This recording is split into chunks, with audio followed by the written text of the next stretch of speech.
السلام نے اپنے پروردگار کو پکارا اور کہا کہ میرے رب، میرا بیٹا تو میرے گھر والوں میں سے ہے، یقیناً تیرا وعدہ بالکل سچا ہے اور تو تمام حاکموں سے بہتر حاکم ہے۔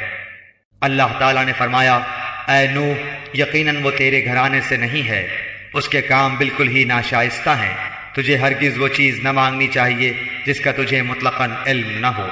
میں تجھے نصیحت کرتا ہوں کہ تو جاہلوں میں سے اپنا شمار کرانے سے باز رہ۔ نوح نے کہا، میرے پالنہار، میں تیری ہی پناہ چاہتا ہوں اس بات سے کہ تجھ سے وہ مانگوں جس کا مجھے علم ہی نہ ہو۔ اگر تو مجھے نہ بخشے گا اور تو مجھ پر رحم نہ فرمائے گا تو میں خسارہ پانے والوں میں ہو جاؤں گا۔